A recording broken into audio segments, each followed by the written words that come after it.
Okay, so in the last class, we stopped uh, at the place where we calculated the input impedance of the line at any point in the transmission line.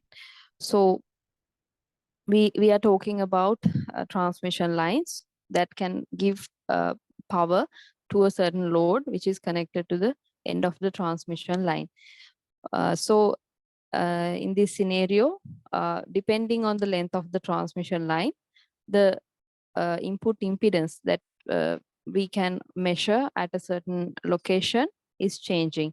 So the input impedance we can denote mathematically using this equation. So it's important for us to know the input impedance, mainly because we want to reduce the power loss between components in the circuit, in the circuits that we use. So this is a transmission line we use. So this transmission line is connected to a certain other, like some kind of digital circuit that will be connected to this. So once it is connected to this circuit, the power loss must be minimum. So in order for us to do the calculations needed, we need to first find the input impedance at the location that we are connecting our circuit or the transmission line to the external circuit.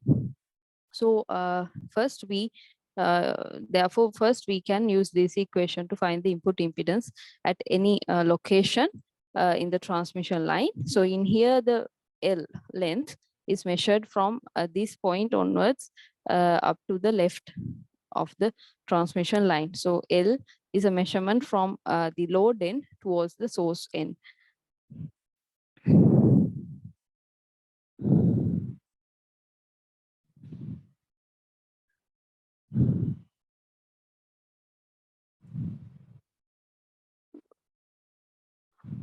Okay, so the transmission line can be terminated in different ways. So we can terminate in special scenarios. So we have talked about short circuit, open circuit, and matched conditions. Apart from that, we can also consider different lengths of transmission line that we can use. So the transmission line length we can define as lambda over 2. Like we can take a transmission line of length lambda over 2, and then at that moment, if we have a load connected to this end of the transmission line, then the impedance that you observe in this location is equal to the load impedance. It is equal to the load impedance. So at each lambda over 2 length, we see this phenomena occurring. So the impedance is seen as ZL at lambda over 2 distance from the load. And then when we have a length of lambda over 4, multiples of lambda over 4, we can see an input impedance of Z0 squared over ZL occurring at that location. So using that principle, we can also design matching circuits in our transmission line. So we will talk about that in the impedance matching section. So anyway, so we can have like special lengths to the transmission line, and once we have special lengths, we will obtain this input impedance with like special values at those locations. So at lambda over 2, the input impedance will be equal to the load impedance. And once it is a multiple of lambda over 4 plus lambda over 2, then we will have input impedance of Z squared over ZL. So we will discuss about this in the impedance matching section about how this input impedance is obtained in this manner, and how we can use this principle to design a matching network that can reduce the return loss or the return wave which is reflected back from the load, and maximize the power transfer that is done in the forward direction. So we will talk about that in the impedance matching section. Anyway, we learned about this scenario in the previous class also. Once we talked about how the impedance is changing along the transmission line when there's a short circuit and when there's open circuit and so on. So we have seen that the impedance is periodically changing along the transmission line, and it is having the same like impedance as of the load impedance at lengths of lambda over 2, right? I will show you. In the last class we have seen plots that show us this behavior of the impedance of the line. Uh, impedance of the line is varying like this along the line. So we can see at each lambda over 2 lengths, the same impedance is repeating. So in here, the length in here is lambda over 2. So same impedance that we see in here is repeated here. And again, after lambda over 2 distance, the same impedance is repeated. So we can take the same phenomena for these points also. Same impedance is repeated at lambda over 2 points. So therefore, we can say that at each lambda over 2 distance, we can see the same impedance occurring.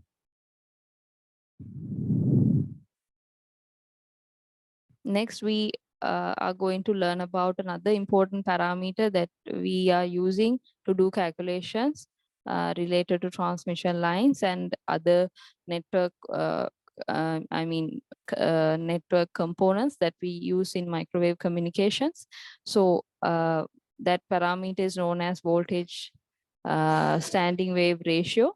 So voltage standing wave ratio is the ratio between the transmitted voltage and reflected voltage um, in the transmission line. So, so as I explained to you in previous classes, once we connect a transmission line to a certain load, due to the impedance mismatch between this transmission line and the load, there's a reflected line which is flowing back from the the load towards the source. So once we give a certain input voltage, part of it gets reflected back. So the combination of these two waves at each points form a standing wave in the transmission line. So once we consider each and every point in the transmission line and take the superposition of their voltage values, then a certain voltage wave is formed, which is known as the voltage standing wave. So it will be in this manner. So there's a voltage wave which is generated in the transmission line. So this happens after some time. So after we connect our transmission line to a certain load,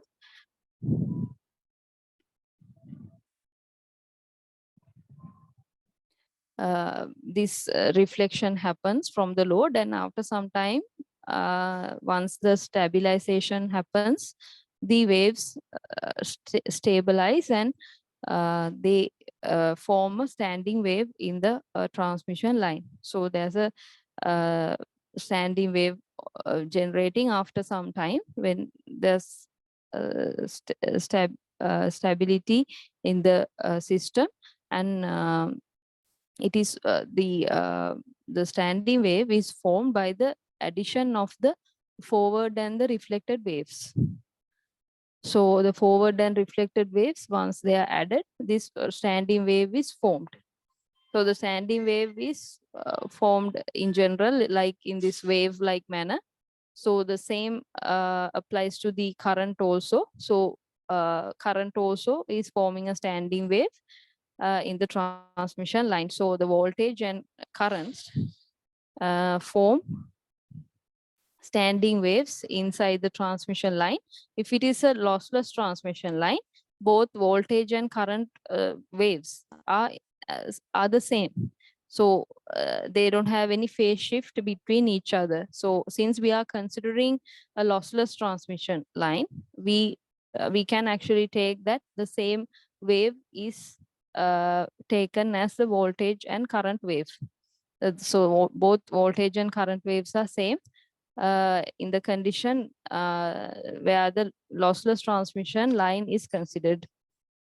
So the voltage and current on the line consist of the superposition of the forward or the incident wave and the reflected wave, right? So the standing wave is formed as a superposition of the forward and the reflected waves, right? So once we take the superposition or the sum of the forward and the backward waves, the standing wave is formed, right? So the general standing wave that is formed by considering each and every point in the transmission line is this standing wave, right? So the average one that we form is known as the standing wave.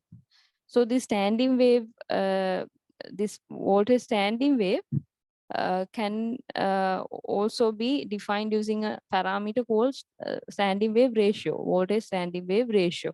So this ratio means the ratio between the voltage maximum that occurs in the line and the voltage minimum that occurs in the line, right? And then it is defined by the reflection coefficients in the line. So the reflection coefficient, if we know the magnitude of that, I mean, if we know the reflection coefficient, we can find the magnitude of that. We can use that to find the voltage maximum and voltage minimum in the standing wave.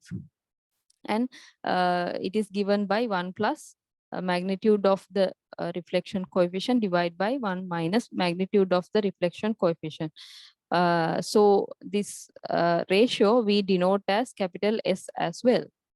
So that is one of the standard notations that we are using for VSWR. So we can denote S as the ratio of maximum and minimum voltages, right? So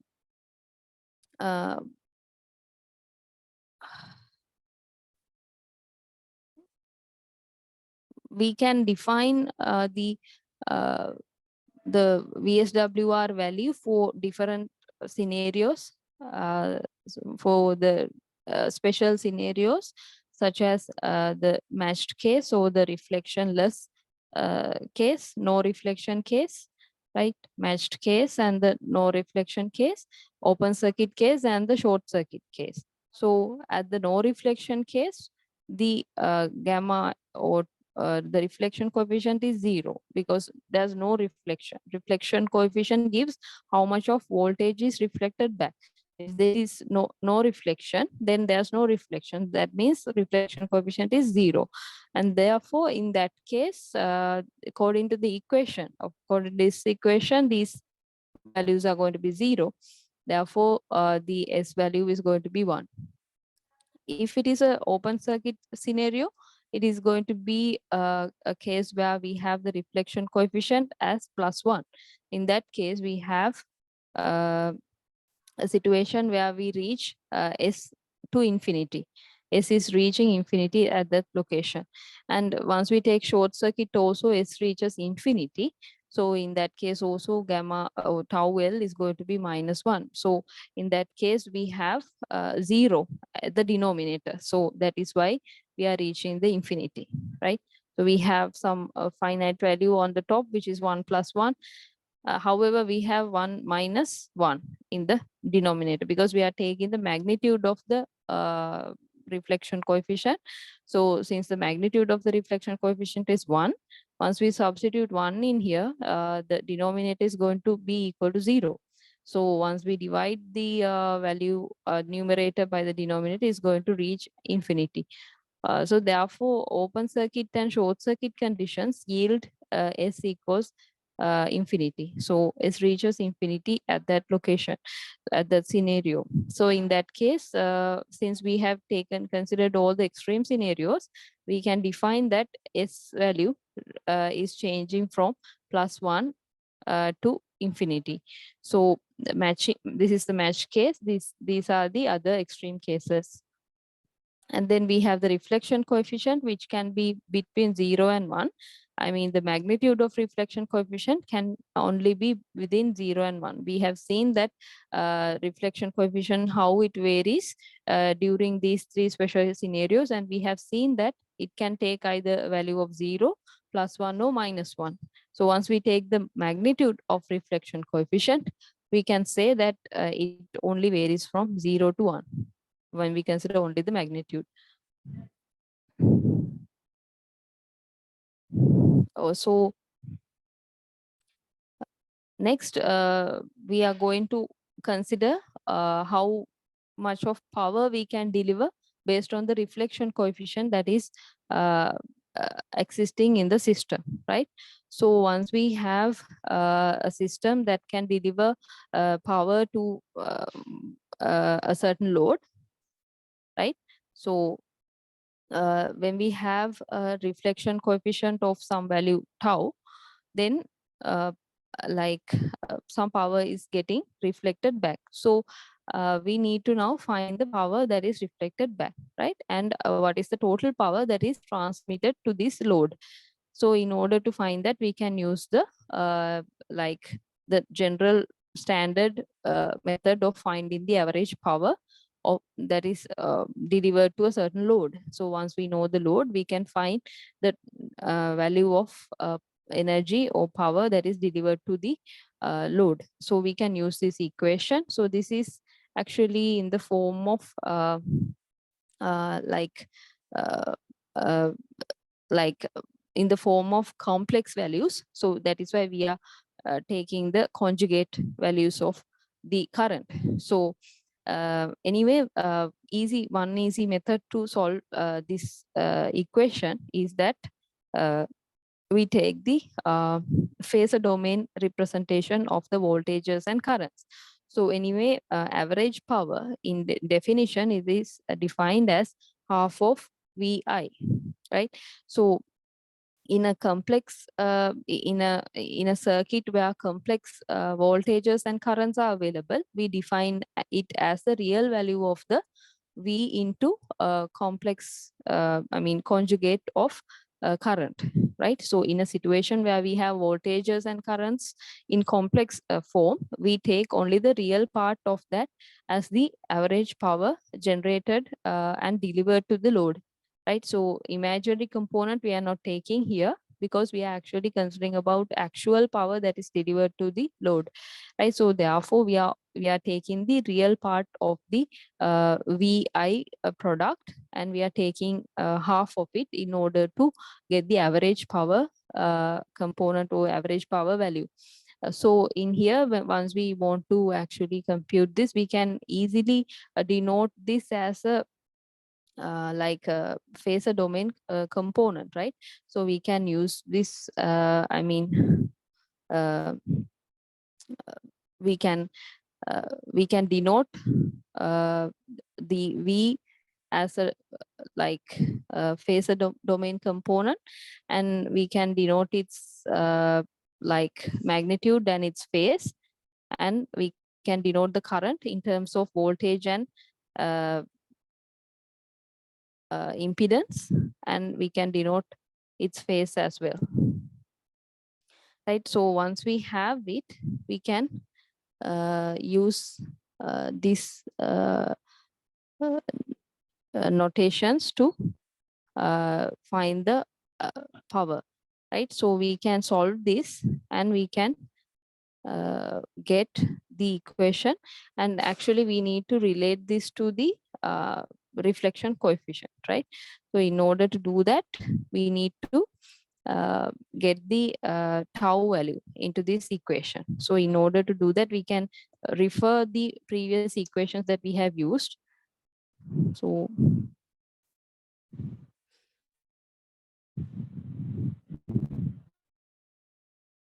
right? So instead of current, right, the current value that we are using, we can use tau L,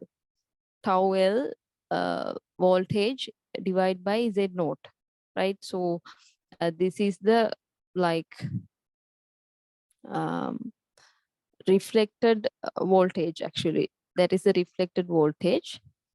Okay. Mm. So there are two main methods of solving that. We can either use the we can either use these voltage and current expressions, or else we can use the phasor domain of the voltage and currents. So if we are using these two equations, we can we can actually uh, we can actually uh, uh, represent all these uh,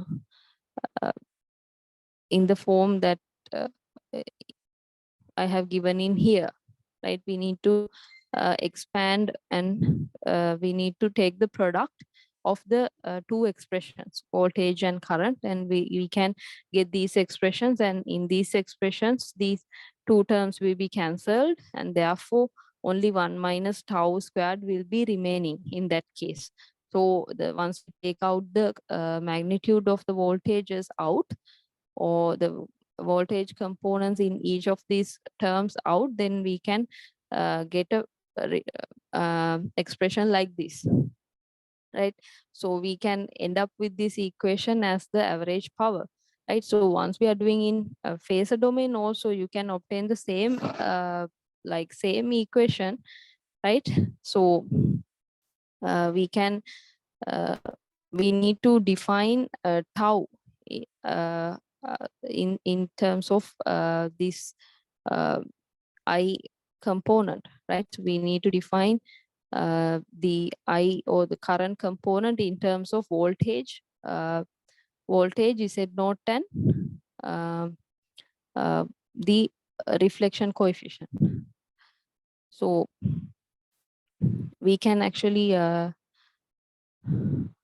so since we are taking the conjugate of this current, we need to take the conjugate component of that as well. So we need to take the conjugate component in here, and we need to consider the the tau as well. So since we are taking the total uh, uh, value that is transferred to the load, so in that case we need to uh, we are actually considering this as the input value, right? Input power, right? This minus the reflected value we need to take, right?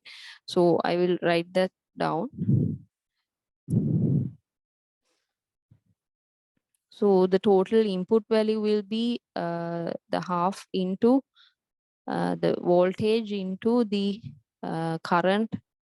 I mean voltage we can write, and the current value we can write voltage divided by current, voltage divided by impedance, and its phase, right?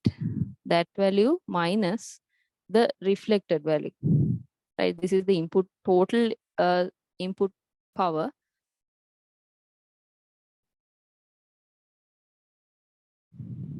minus the reflected power. So the reflected power we can take as tau, uh, right?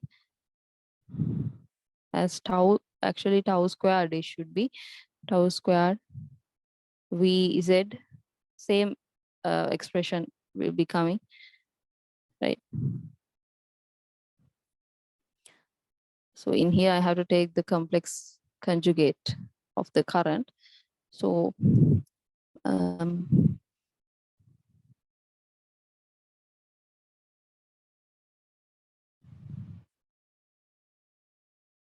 so likewise I can denote the these two terms, and this is the term that is showing the reflected power component.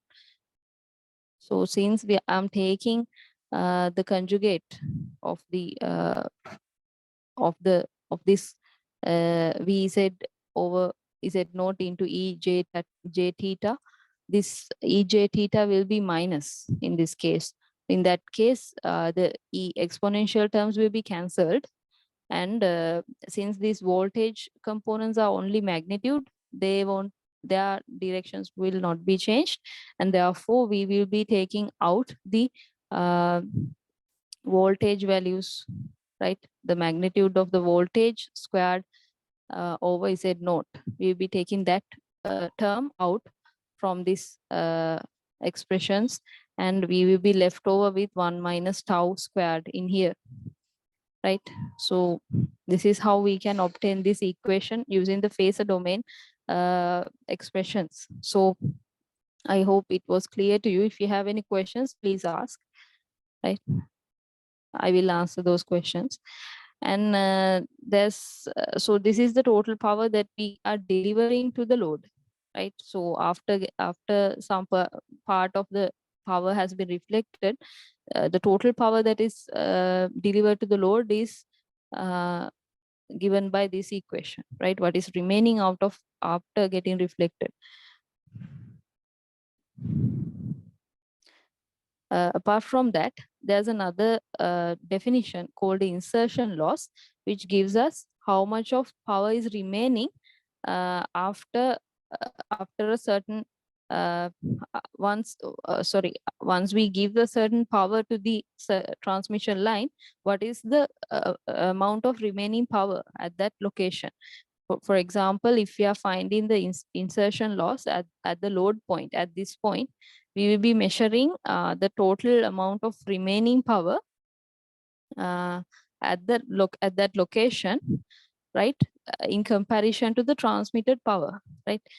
So so what I mean is that we have given some transmission power in here using some voltage source, right? So some kind of a initial voltage we have supplied to this circuit, but only some part of it is remaining in here. It is not equal to the V naught value. So depending on that voltage difference and the current difference, there has been some power loss in here, right? So when compared to the initial power that is supplied or transmitted, right? So in terms of the total transmitted power, what is the remaining power in the transmission line uh, is given using this insertion loss. So we can find the insertion loss value by using minus 20 log tau. In here, the reflection coefficient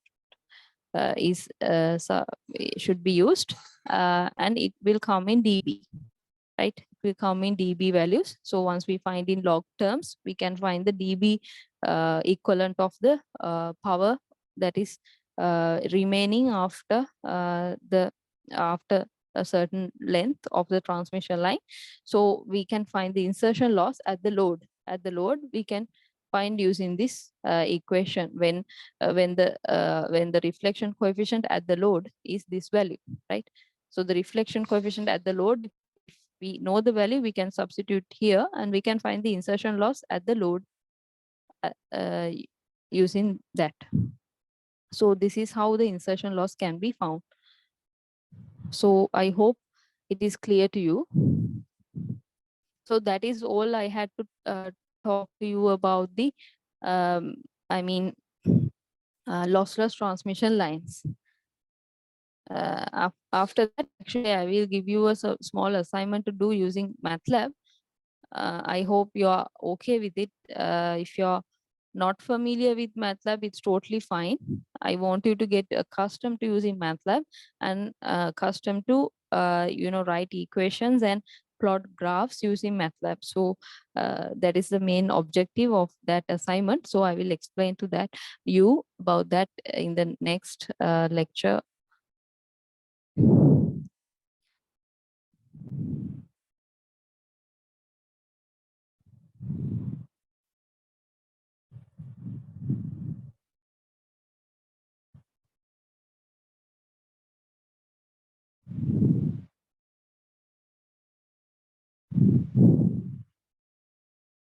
So now we are going to talk about the impedance matching of the of our transmission lines and the loads that are connected to it. So basically we are going to be considering a scenario where we are connecting a transmission line to a certain load, and we are going to match the load impedance to the transmission line impedance.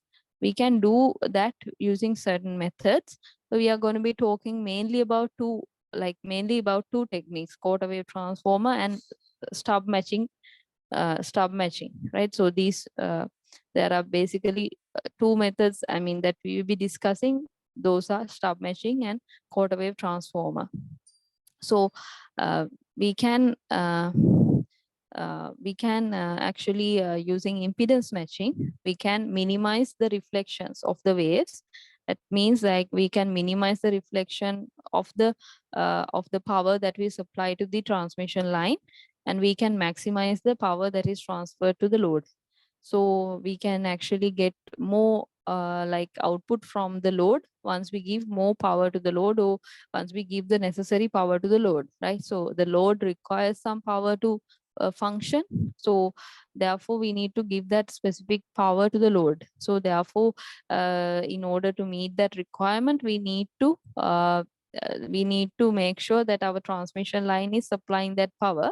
If that is not happening, if there's some mismatch between the load and the transmission line, then we connect a certain network, or we connect a certain circuit to the transmission line, and we match the transmission line to the load. So in between the load and the transmission line, we connect this circuit, right?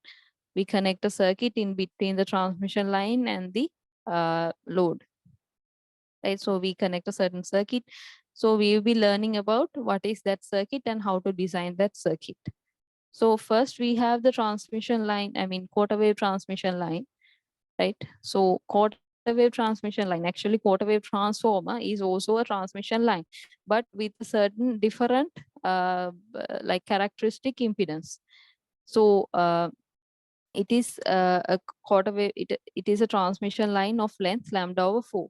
That is why it is known as quarter wave. Like the word quarter wave means lambda over 4, right? So therefore there in here we are using a transmission line of length lambda over 4, and we are designing that transmission line to have a certain characteristic impedance of Z1, right? So once we have a Z1 impedance, we are matching the Z0 transmission line to the load, right? So once we are having Z1 impedance, we are actually making the total input impedance that is seen at this location equal to Z0, right? So the target is reaching this, right? So once the Z in that is seen is equal to Z0, that means there's no difference between impedances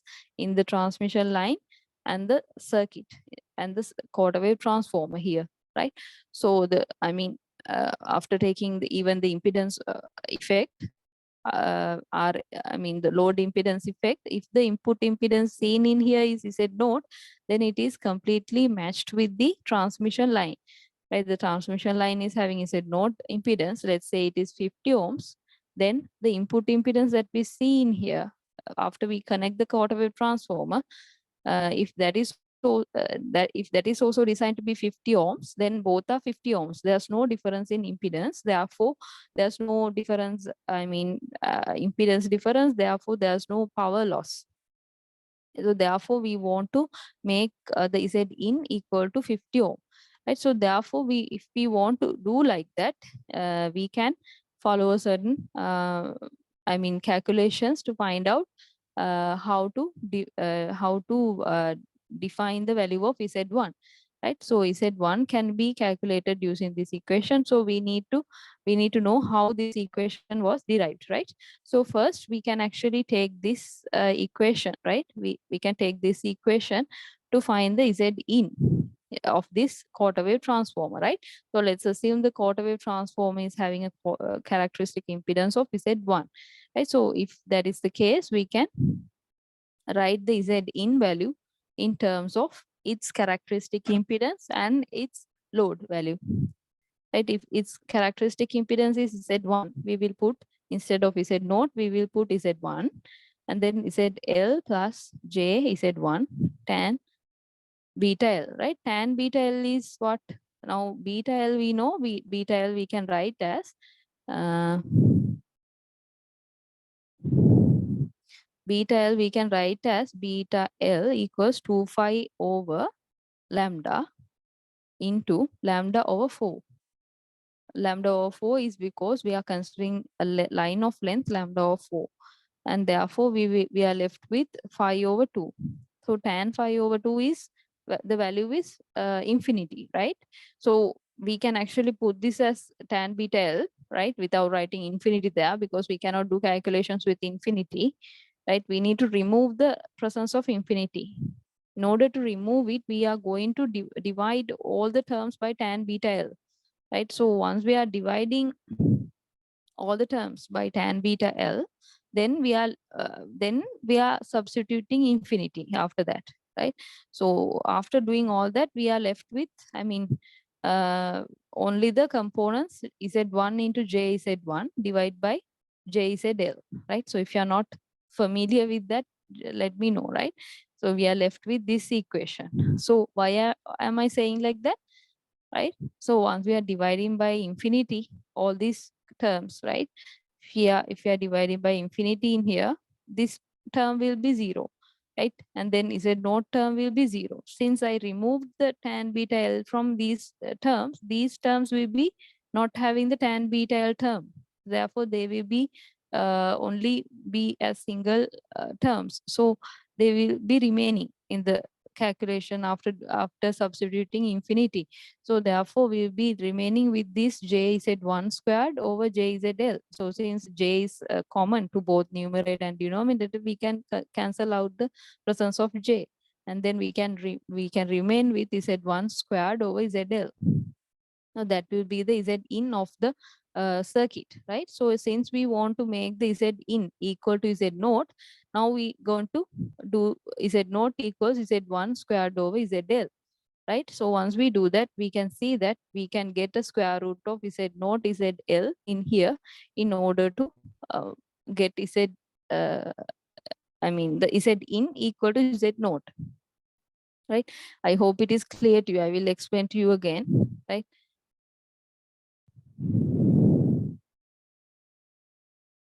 So I want to, the goal is to make Z in equal to Z naught, right?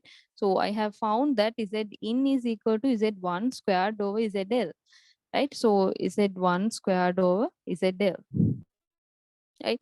So Z1 I can therefore write as the square root of Z naught into ZL, right? So by using these two values, since I know these two values, I can find the value of Z1. So based on the Z1 value, I can design the transmission line, right? And I can decide what kind of parameters or what kind of materials I'm using and so on. So basically, once I select Z1 equal to this, I can make the Z in value equal to Z naught, right? So once I make Z in equals to Z naught, then the impedance that is seen by the transmission line at this position is going to be same as Z naught, right? So Z in is also going to be Z naught. Therefore, there's no impedance difference between this transmission line, the quarter wave transformer, and next the load. So there's no reflection happening theoretically. I hope it is clear to you. If you are not clear, please let me know. And some like features of quarter wave transformer are, it does not work for complex loads, right? We are only talking about real loads. So we are only talking about, I mean, loads which are having a real component only, right? The loads which are having capacitance and inductance, they cannot be taken into this in this scenario into consideration. So like most of the loads we are actually using are having capacitance and inductance. However, now quarter wave transformer can be used mostly in real, I mean, real impedance components or loads only. So therefore, that is a drawback of quarter wave transform. And this is a drawback of quarter wave transform. It can only be used for complex, and then purely real loads must be there as the impedance, right? And also it does not work for broadband signal. That means for multiple frequencies, it doesn't work, right? The broadband means multiple frequency, I mean carrier frequencies are in play, right? They are used. The multiple frequency values are used, but this quarter wave transform is only working at a single frequency. So the reason is that once we actually connect like a piece of wire of length lambda over 4 from one point, from one location in the transmission line to the end location in this load point, once we have connected, we are actually calculating the length of this transmission line, this lambda over 4 length. We are deciding based on the frequency that we are using. This lambda we are calculating based on this value, right? C over F, right? So these frequency, for a certain specific frequency, we are calculating the lambda, and based on that lambda, we are defining this length. So this length is defined for a certain frequency, and therefore this length, since this length stays fixed, we cannot use this for another frequency. So therefore, this quarter wave transformer cannot be used for multiple frequencies. They can be used only for one single carrier frequency. Therefore, we cannot actually use this for like many applications, but it is also used in some applications, right? So quarter wave transformer is used in applications where the antenna or the transmission line stays fixed, right? Where we don't need to make any changes to the transmission line we are using.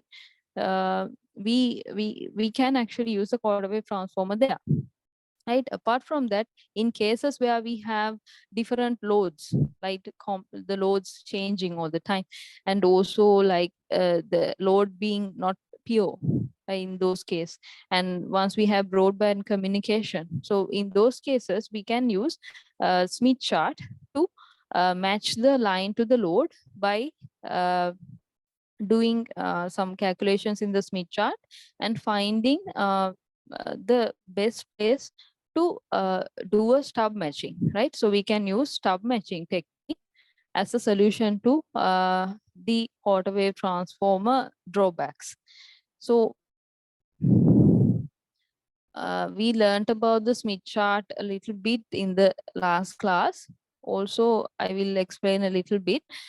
So Smith chart is a graphical representation of like impedances and reflection coefficients, and it is widely used to solve complex problems, and it can be used for impedance matching problems, right? So we have learned about the basic concepts in Smith chart. So in the Smith chart, we can pinpoint an impedance, a normalized impedance, using circles and arcs.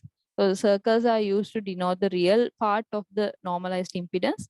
The arc is used to denote the imaginary part of the normalized impedance. So we can actually denote reflection coefficient values in this Smith chart. So from the center location in the Smith chart, we can draw like a line to the impedance point or the load point, and using that vector that is created, we can denote the reflection coefficient of that load, right? So in that certain position in the transmission line. So if the load is in the load point, then the reflection coefficient at that point can be found by drawing a vector from the center to that load point. So the vector magnitude can be found from the radius of the line, and the angle of the reflection coefficient can be found by the angle that is created from this center towards that load point. So the anti-clockwise angle that is created here gives the angle of the reflection coefficient. The magnitude of this line gives the magnitude of the reflection coefficient. So the angles are denoted in Smith chart in the range of minus 180 degrees to 180 degrees. The reflection coefficient is given as the magnitude of reflection coefficient is given as a value between 0 and 1. Right, once you are doing calculations in the Smith chart, first, if you are given a load impedance, then first step is to normalize the load impedance. Then we need to find the constant resistance circle, and then the constant reactance arc, and then we need to take the intersection of those points, those curves, and then we need to find the intersecting point. And then the vector that is created from the center to that intersection point gives us the magnitude and the phase angle of the reflection coefficient, right?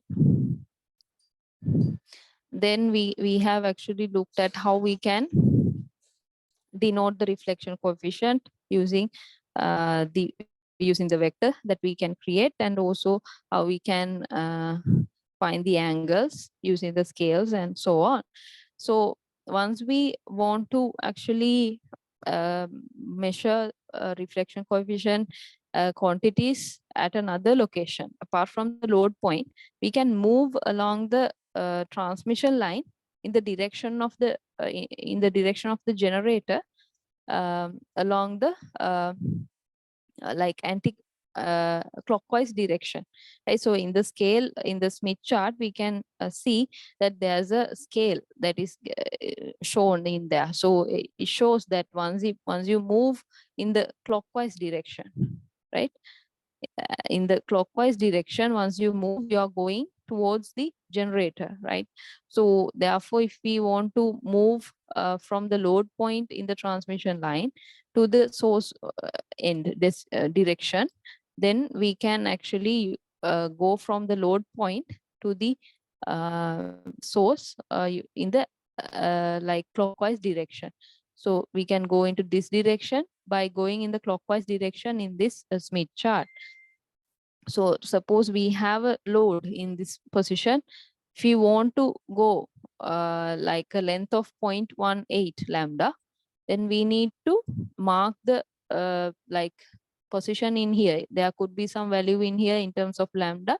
So that value x lambda we will take. So that value plus 0.18 lambda value we need to take, and we need to find that value in this scale.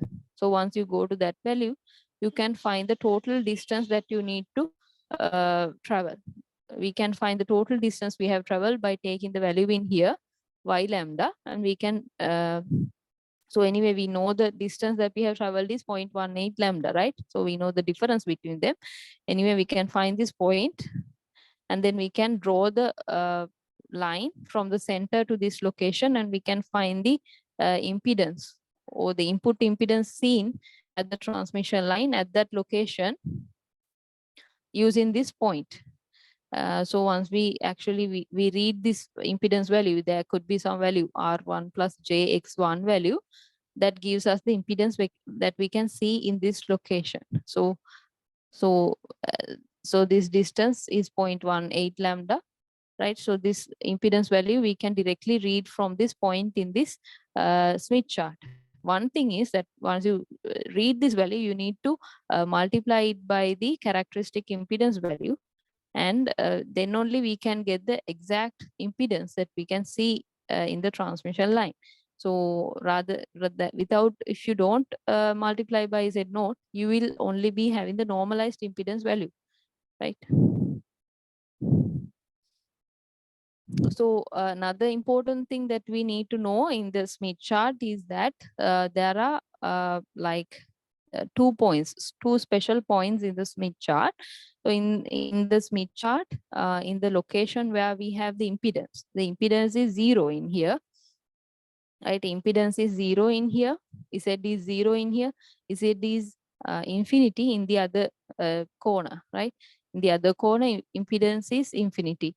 So Z is 0 in the short circuit condition, right? So therefore, this point is known as a short circuit point.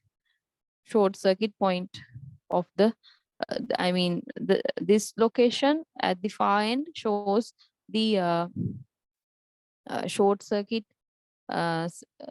place, right? So once the transmission line is ended with a short circuit, then we can start measuring from this point onwards to the required point that we need, right? If we want to measure the input impedance at a location 0.2 lambda from the short circuited point, then we need to measure from here 0.2 lambda distance in the clockwise direction towards the generator, and then we can take the input impedance by extending that line to the center, right? So likewise, we need to use this short circuit point in multiple occasions, and this is the open circuit point. So if our short circuit, if our transmission line is ended with the open circuit, we need to consider this point in order to find the input impedance at any location in the transmission line. So this is the open circuit point, right? So likewise, we can actually obtain some questions regarding that using, we can use a Smith chart to attempt some questions. Another important thing is that once we have impedance, we can find the admittance of that impedance by taking 180 degree from the load point and taking the exact opposite point of the impedance. So once we take the exact opposite of the impedance, we can take the admittance of that impedance value. So this is the impedance value. So this point gives the admittance value, corresponding admittance value of that load. So that would be also very important for us. So actually I will now, since the time is almost getting over, I will upload a certain video about stub matching in the LMS, and I would like you to refer that, right? So stub matching is super important. To match the load to the transmission line. So I will show you some circuits that have been used in the real world to do this stub matching. So this is one circuit where we are using a transmission line, right, to connect to a certain circuit, right? So this circuit is having a LED and other components. It is connected to a certain other component via a transmission line. So we are using a microstrip line here. Right, in here we have like a vertical line. So this vertical line is what we call as a stub. We call this vertical line as a stub. Right, so we are calling this entire circuit, this process, stub matching. This is known as a stub. So the process of matching we call stub matching. So we are connecting an additional transmission line of certain length to a certain point, to a specific point in this transmission line, right, from the load end. So if we take this as the load, from the load end, we are calculating this specific length using Smith chart. So we are using Smith chart to calculate the length from the load end to the matching point or the stub matching point. And once we connect this, we can actually, if we connect the values correctly, we can actually minimize the loss of, reflections, and we can match the load to the transmission line. So we have other methods of, other research works which have been done regarding that. So microstrip antenna, this is a microstrip antenna which has a stub which is connected here. So to match the load to the transmission line. And this is a research work that have been published, which shows that once you connect multiple stubs to the transmission line, we can actually improve the performance of the system in terms of return loss, right? So the reflection coefficient we can reduce by applying multiple stubs, right? So in this research, they have showed that with one stub, they have some reflection coefficient. With 4 stubs, we have some reflection coefficient, right? So in terms of this, reflection coefficient, they have, in dB, they have this value, right? So they have shown that some reflection coefficient reduction is there once we have a once we have the uh, I mean 4 stubs. The amount of reflection is reduced once we have once we have higher amount of stubs, right? So once we have a reduced reflection coefficient, that means the scenario is really good, right? So we need to have a reflection coefficient as a reduced value. It should be a low value. So that is reduced by using 4 stubs. So likewise, we can propose such systems for microwave circuits. So thank you so much for attending today's class. I will end the class now.